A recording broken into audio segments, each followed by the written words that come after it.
halls. In fact, public ceremonies which the Prime Minister inaugurates are accompanied by Hindu religious rituals, thereby virtually giving the impression that the Indian state is a Hindutva state. The BJP state governments have been enacting laws aimed at sharpening criminal polarization. These are routinely used to target innocent people from the minority communities and physically attack them. The UAPA, sedition, NSA are indiscriminately used to detail hundreds of people. These draconian provisions minorities, but also against journalists and others who express their dissent against this government views. Dissent is being treated as anti-national. There are all-round attack on federalism and the rights of the elected state governments. The governors and the lieutenant governors function more as the political agents of the central government and the RSS and the BJP. And further, instead of moving towards the constitutional guarantee of equality and realizing the objectives of social justice, the socially oppressed sections of people are subjected to greater injustice and discrimination. Along with this assaults on the foundational pillars of the Constitution, every single independent constitutional authority is being undermined, starting from the Parliament itself. The judiciary, the election commission, and the ED and the CBI are being used as political agents of the ruling party and targeting opposition leaders and using that as a method of gaining support of elected legislatures even after losing elections. They formed the government, the BJP formed the government, and this is one of the methods that they use for that. So this situation with the corporate control over the media and the choicest dissemination of information and news which only suits the ruling dispensation. With this situation overall, the assaults on our very existence of a secular democratic Republic of India are mounting severely by the day. In addition to this, the Hindutva communal ideology, being unscientific and ahistorical, assaults both rationality and reason. The spread of obscurantism, superstition, blind faith helps the easier assimilation of Hindu mythology, which can increasingly be passed off as actual history. This is not scientific and rationality. Along with this, Modi government has today abandoned India's life-tested foreign policy. India has been reduced to a subordinate ally of using terrorism in all global matters. India has cemented strategic ties with Israel, diluted our ritual historical support and solidarity with the Palestinian cause and struggles. The US-Israel-India nexus is being consolidated. India further cemented strategic ties with the USA. The quadrilateral alliance, or the Quad, of USA, Japan, Australia, and India, has become an active strategic and military alliance in the Indo-Pacific region, aiming to isolate. Notwithstanding the propaganda unleashed by the government, our economy is today in a tailspin. Yesterday, all the international agencies have further downscaled India's forecast for this year's economic growth. On top of the miseries imposed by the gross mishandling of the COVID pandemic, this economic downslide is a mounting severe assault on people's livelihood. Unemployment has recorded the highest of levels. Runaway inflation is pushing millions into poverty and hunger. And today, the global hunger index has come, and we are ranked at just 2 positions above Afghanistan, while every single of our neighbors are above us and much higher. I mean, this attacks on people's livelihood. This is being met with resistance. People's struggles are on the rise. The struggles are on the rise to defend our constitution, to defend secular democracy, and mainly against assaults on livelihood and conditions of existence of people. The anti-CA upsurge saw massive mobilizations, particularly women and youth. The year-long historic Kisan struggle forced the Modi government to repeal the farm laws. The central trade unions have been successfully holding annual All India strikes every year. The last being the 2-day strike in March this year. And increased calls of coordinated actions and struggles by the workers, by the peasantry, and the individual labor. This issue in the parliament will united struggles in the future. But increasing the strength of the left forces and their unity in struggles is very vital for intensifying video 10 నిమిషాలు 5 నిమిషాలు ఉందనుకో 2-3 గంటలు నడుస్తుంది. the left and democratic forces will have to be gathered together on an alternative program. And at the same time, all the left forces must work together, in our opinion, to force the broadest mobilization of secular forces to isolate and defeat Hindutva communalism and these communal forces and this government. And this has to be achieved by showing an alternative path to the people. And there, our LDF government, in which both our parties are there, our LDF government in Kerala, through its alternative pro-people policies, earned the goodwill of the people to be elected to form an unprecedented consecutive state government in Kerala. Its achievements enabled Kerala to register the highest ranking in human development indices in the country. The RSS and the central government are leaving no stone unturned to destabilize the LDF government. Together, the left forces must thwart these efforts. The CPI believes that by undertaking all these tasks simultaneously, that is, strengthening ourselves independently, strengthening left unity, forging the left and democratic forces on an alternative program, and working for the largest mobilization of secular forces against Hindutva communalism, we'll be able to rally the Indian people in defense of democracy, improving people's livelihoods, safeguarding the secular democratic character of India, and moving towards creating a better India for our people.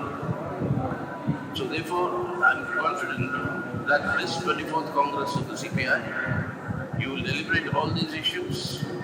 Comrade Raja has already indicated the important issues that we consider by this Congress, and these deliberations will further strengthen the process of unification of the struggles of the left forces in our country, and therefore I wish your Congress all success in its deliberations. So together we have to work for ousting this RSS BJP government, strengthen and consolidate left unity, forge unity of left and democratic forces in struggles for policy alternatives, for the broadest mobilization of secular forces against Hindutva communalism. Long live Marxism-Leninism, and my revolutionary greetings to all of you and this party Congress. Salam.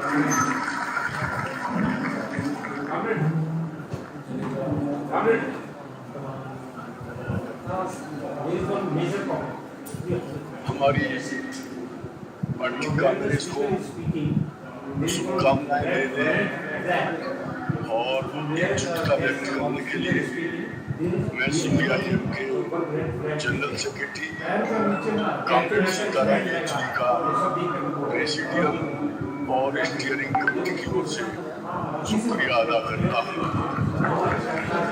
और अब मैं भारत की communist party मार्क्सवादी लेनिनवादी liberation के महासचिव comrade Dipankar Bhattacharya जी से ये अनुरोध कर रहा हूँ कि वे आए और इस कांग्रेस के प्रति अपनी शुभकामनाएं संदेशित करें। Comrade Dipankar Bhattacharya.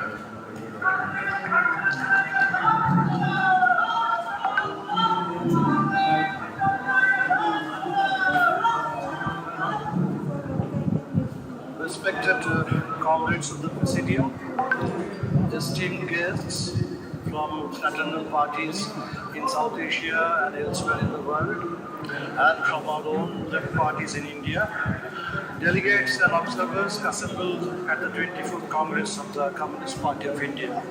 Warm revolutionary greetings to you all. Great salute. Thank you, Comrade D. Raja, for inviting me to greet this inaugural session. It gives me great pleasure to wish your Congress every success on behalf of the Central Committee of the CPIML and the entire membership of the party. I cherish my memories of having interacted with many stalwarts of your party, including Comrades Chandra Rajeshwara Rao, Indrajit Gupta, A.B. Vardhan, Jagannath Sarkar, Chaturanath Mishra and Bhogendra Chan. I pay my respectful tribute to all these departed stalwarts of the CPI and the great martyrs and leaders of the historic Telangana uprising and the subsequent waves of struggles in Srikakulam and other areas of undivided Andhra Pradesh. Comrades, we are meeting at a time when the world finds itself drawn once again into the vortex of a major war. Even as global capitalism is mired in a deep and prolonged recession, and the world is yet to recover from the massive disruption and disaster caused by the COVID-19 global pandemic. It has been nearly 8 months since Russia unilaterally invaded Ukraine, calling Ukraine's independence a flawed Leninist legacy that needs to be undone. This unjust war has already taken a heavy toll and must be brought to a quick end in a way which respects and guarantees Ukraine's sovereignty and stops NATO's continuing eastward expansion. Amidst disturbing signs of a pronounced rightward shift in Europe, we draw inspiration from the renewed resurgence of the left in Latin America and the powerful assertion of women in Iran that is growing into a popular uprising against the repressive theocratic regime. Ever since Modi's second successive victory in the Lok Sabha elections in 2019, we have been facing a rapidly escalating fascist offensive on all fronts. Proceeding from the 2014 election slogan of Congress Mukh Bharat, the regime is now bent on making India an opposition-free democracy. Opposition MLAs are being bought wholesale, opposition-led governments are being toppled in a series, opposition parties and leaders are being heckled by central agencies, and movement activists, fake news busting journalists, and justice-seeking lawyers are being hounded out and jailed. Muslims are being demonized day in and day out, and genocide calls are being issued more openly, frequently, and loudly. Dalits are facing increased atrocities and exclusion, the latest example being the persecution of Delhi armed leader Rajendra Pal Gautam for organizing a mass conversion to Buddhism on the occasion of Ashoka Vijayadashmi or the Dhamma-chakra Pravartan Din. When JP Nadda boasts that the BJP is the only party that will survive in India, when Amit Shah tells us that the BJP is here to rule for the next 50 years, when Mohan Bhagwat insists that India is already a Hindu Rashtra, Hindu nation, when Ajit Doval tells the civil society a new frontier of war, they portray for us the India of their dreams. This dream of a communist fascist India was rejected by our freedom movement, which went on to adopt a constitution and opt for a secular democratic republic. Today, from the vantage point of state power, the Sangh BJP establishment is working overtime to subvert and overturn this constitutional vision of a sovereign, socialist, secular, democratic republic to imprison India in its communal fascist framework. The RSS has all along harbored this design since its inception in 1925. What makes it capable of inflicting its design on the country today is the power it enjoys through the Modi government and its ability to combine the state power with the street power of its vigilante squads. The increasing centralization of power in the hands of the Modi government is weakening India's federal framework and democratic institutions and granting greater patronage and impunity to the vigilante squads of the Sun Brigade. The other source of power is the unprecedented concentration of wealth in the hands of India's richest billionaires, with the government increasingly being reduced to a dispensation of the super rich, by the super rich, for the super rich. We must rescue India from the ravages of this social, political and economic disaster and rebuild India on the basis of powerful and deep-going democratic foundations to realize the dreams of Bhagat Singh and Ambedkar, Phule and Periyar. We cannot but remember that the journey of the Hindutva forces and India's communists began around the same time in the 1920s. Today, if the RSS has amassed the strength to inflict its design on the country, we Indian communists certainly have the responsibility to foil this design and lead India towards the fulfillment of the constitutional promise of liberty, equality, fraternity and justice. We understand that this is going to be a protracted battle akin to a second round of freedom movement, and we communists need to unite all our strength, harness all our energy and summon all our courage to rise to the occasion. During the freedom movement and for much of India's post-independence journey, the RSS had remained relegated to the margin.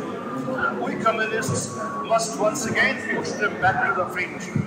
We must draw the entire spectrum of the radical legacy of India's freedom movement, from the anti-imperialist and anti-feudal struggles to the rich tradition of anti-caste resistance and assertion of rationalism, India's cultural diversity, as well as the vast range of powerful struggles for radical social transformation and defense of democracy in the post-independence period. We must unite the people as extensively as we can in their everyday struggles and build powerful mass opposition to the growing corporate plunder and privatization of public assets and services. Building on the power of united mass struggles, we must forge a broad, functional and dynamic unity of diverse opposition forces to isolate and defeat the fascists through a determined resistance. Once again, I wish the CPI Congress every success to this end and promise our fullest cooperation on behalf of the CPIML to overcome the unprecedented challenges facing us today. Long live the unity of all fighting forces, all for a resurgence of the communist movement to defend democracy and defeat fascism. Great salute to all of you.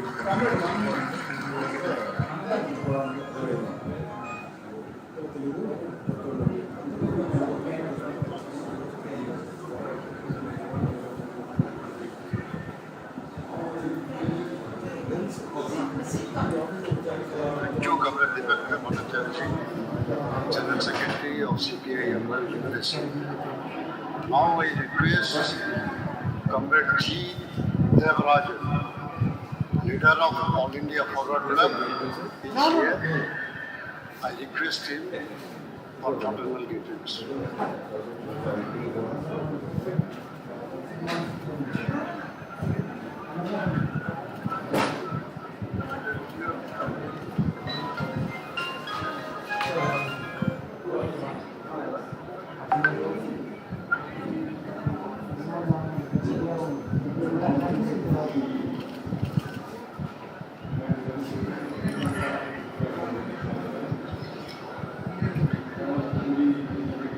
Respected comrades in the Presidium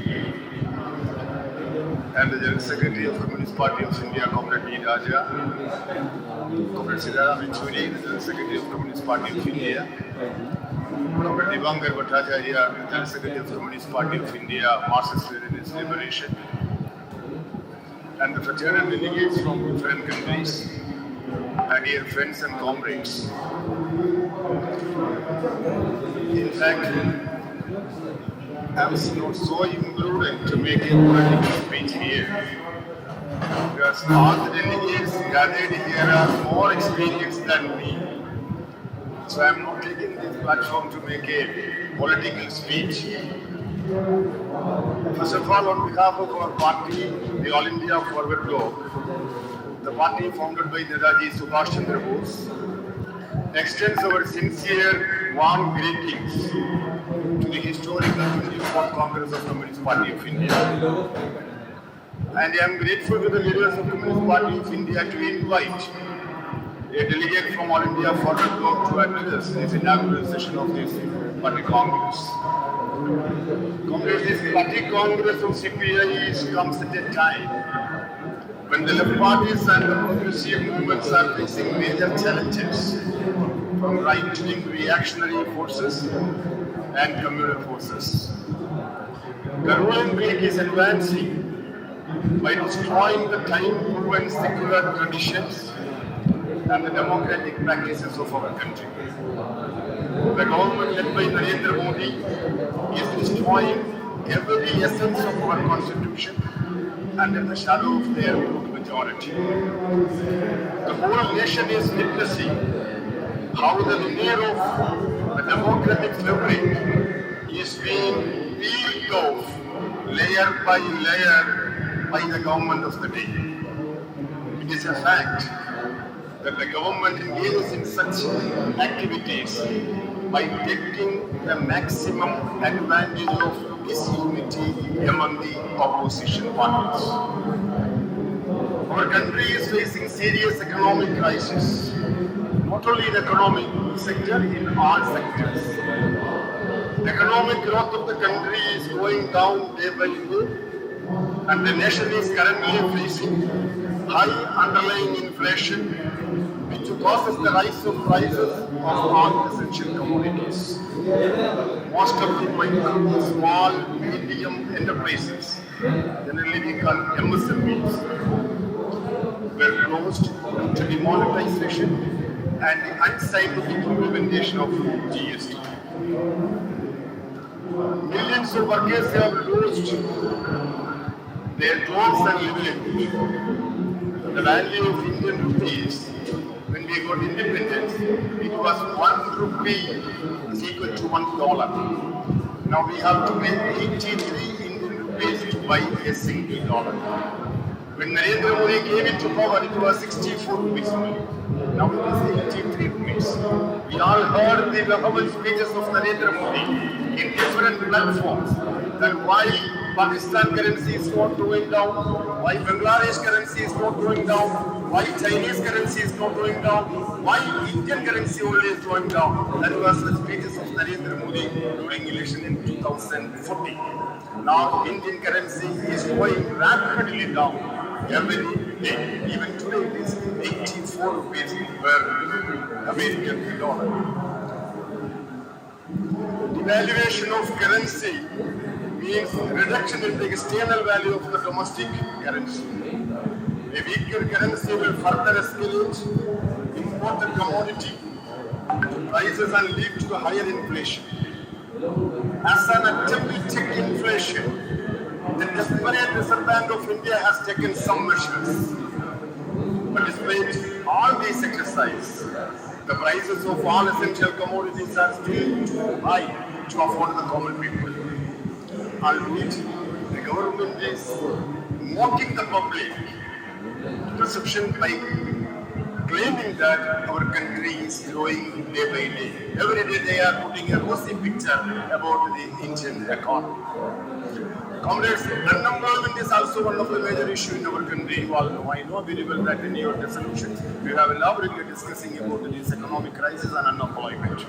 But not only unemployment, underemployment also increasing in our country. You see a young man is riding his bike having a backpack in his shoulder, and you just stop him and ask, what is your designation? He will say, I am a sales executive, I am a marketing executive, and a big name he will say. And you simply ask him the salary. He will say 8,000 rupees per month, 12,000 rupees per month. So exploitation is taking place in a rapid way. And his work starts from the morning 6 o'clock and it ends at 10 o'clock in the night. There is no work. Exploitation of the workers is happening every day. Young people are scrambling for steady income by prevailing unscientific, impractical, and dangerous agriculture. The government has at least join the army. Farmers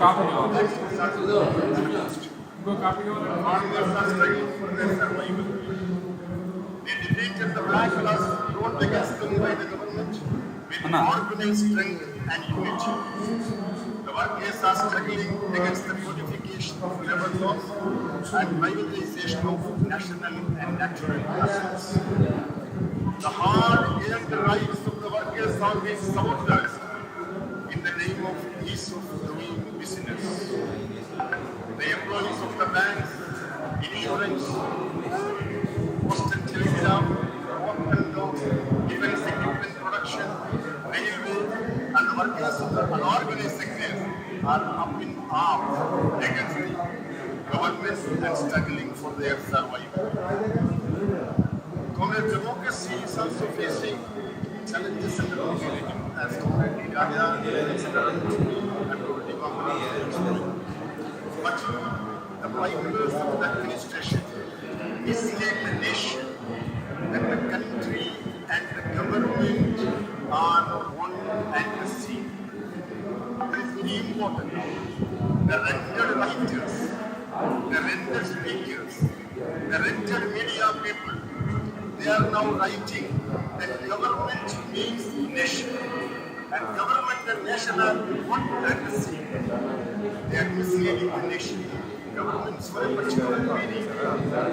And if you criticize the government, it will be treated as anti-nationalism is prevailing in our country nowadays.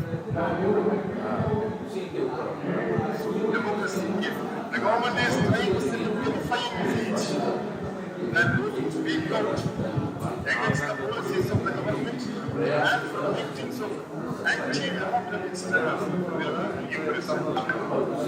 Freedom of the media, or media people are here. India stands in the 115th position among 182 countries. There is no media freedom in our country. That's supposed to be the fourth pillar of our democracy. Commission, obstructing the dissemination of articles and videos, intimidation by the security forces, and the regulatory agencies, every kind of intimidation, harassment, and violation of confidentiality of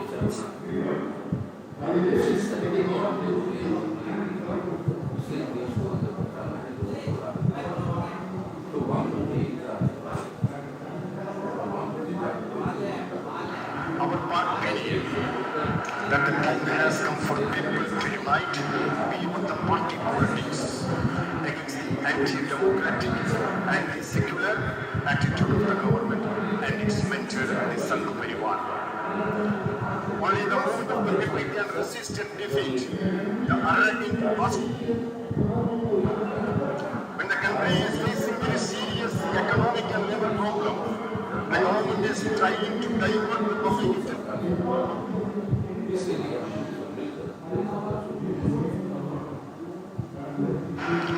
It is the need of the hour that the left unity should be strengthened than ever before.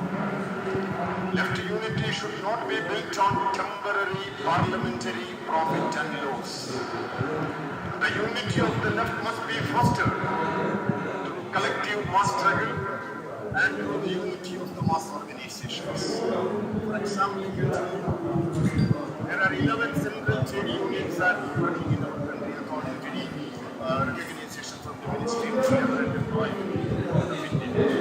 Out of 11 central trade unions, 10 central trade unions are aligned, including INDC and TUC. INTUC and CITU, INTUC and HMS, INTUC and AICCTU, INTUC and TUCC, INTUC and UTs. So if these trade unions can unite, because they know that they cannot survive without unity. If the trade unions can unite for their survival, why not the youngsters, the youth organizations of the youth parties and the Democratic Party can't for employment, for development and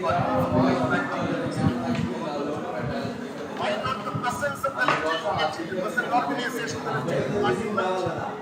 When the non-political present organizations they came into the street and defeated the black mass of the government, the left parties, Kisan Sabhas were forced to support them and join the movement. Why we cannot organize the movement? So it must be a prelude. If you want the left unity, the unity of the mass organization must be a prelude for making that left unity. I think the Communist Party of India can play a very vital role in this direction, and I hope that in this historical party congress may take such a resolution to make such a unity among the mass organizations. I am confident that this party congress, 24th Congress of CPI, will certainly chart out detailed strategy to strengthen the unity of the left secular democratic forces across the country. We are of the firm opinion that such unity is the need of the hour when our great nation is being lacerated by the communal divisive forces. Once again, I wish all success to the 24th Congress of CPI and hope that this process of exchange of views will certainly strengthen the fraternal relation between our two parties and will streamline the process of left secular and democratic unity. Finally, I was hearing the speech of Comrade D. Raja and Comrade Siddharam Yechury.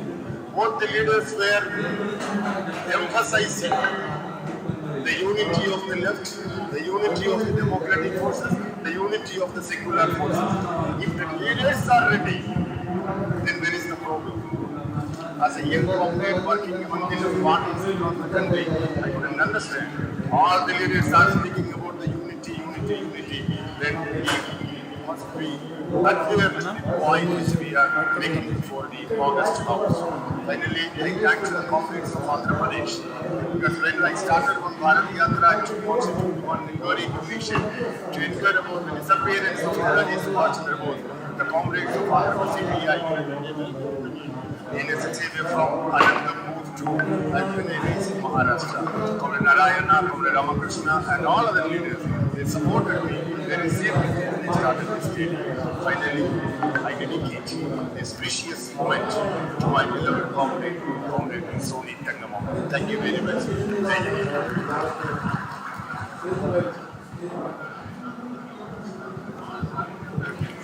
Thank you very much, Comrade Devarajan, leader for our India Forward Bloc.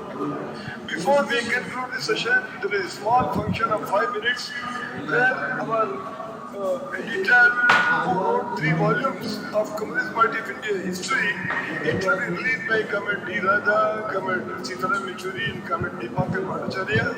I request Comrade Gandam Kudeshwar Rao, editor, who edited all these 3 volumes, to come and give a small, brief introduction for 3 minutes.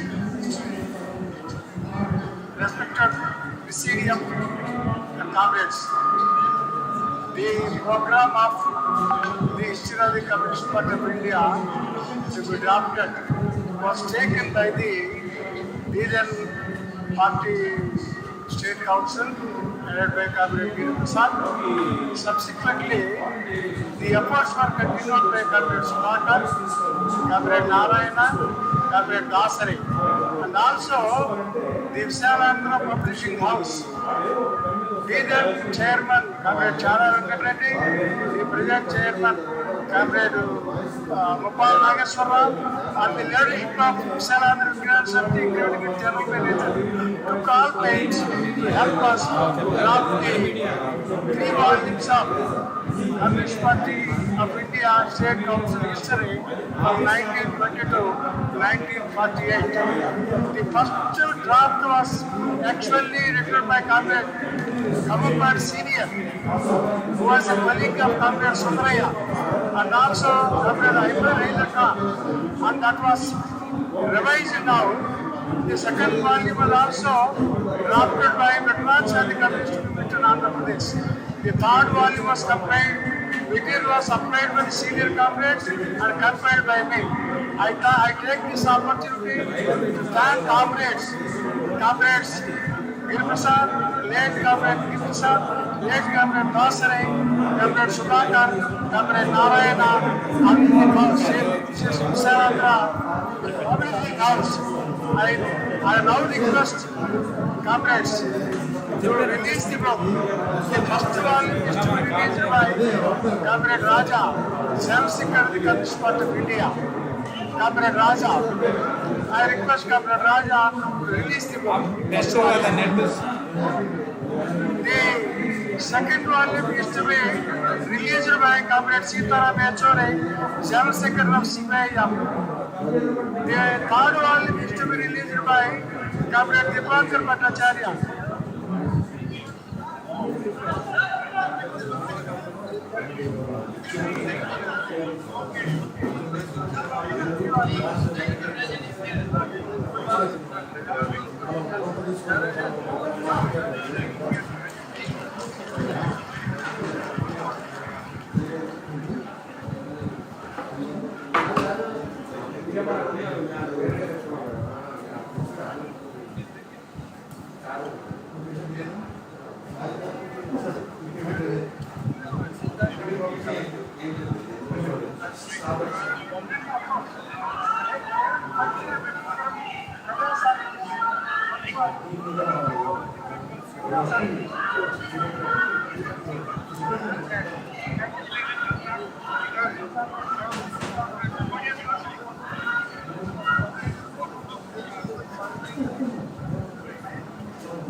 Once again, thank the State Council of the Communist Party of India, Comrade Ramakrishna, Comrade Jelly Wilson, Comrade Arnath Reddy, Comrade Opinesu, all the Democratic Party who helped us in bringing out these volumes. Thank you very much.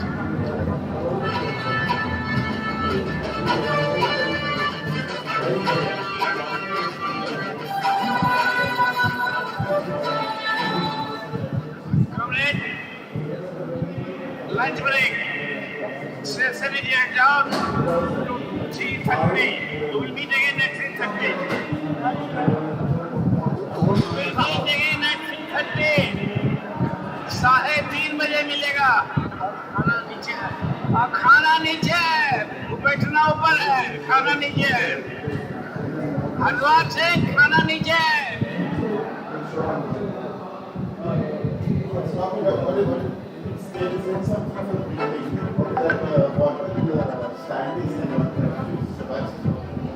వీరందరూ వీరోచితంగా పోరాటం చేస్తున్నప్పుడు ఈ పప్పుగాడు ఎక్కడ ఏమన్నా కనబడ్డా ఆనాడు ఎక్కడో తంబాకు ఇంకా లవంగాలు తిప్పుకుంటే తిరిగి ఇవాళ దురదృష్టం ఏంటంటే కేసీఆర్ లేకపోతే టీఆర్ఎస్ లేదు, టీఆర్ఎస్ లేకపోతే ఈ తప్ప తెలంగాణ ఉద్యమం లేదు, ఉద్యమం లేకపోతే ఆ ఉద్యమంలో మీ అందరూ లేకపోతే ఈసారి తెలంగాణ వచ్చే లేదు. మరి ఆ తెలంగాణ రాకపోతే బీజేపీ ఈయన బతుకుకొచ్చిన ఒక దిక్కుమాల పదవే మీరు పెట్టిన భిక్ష తెలంగాణ ప్రజలు పెట్టారు.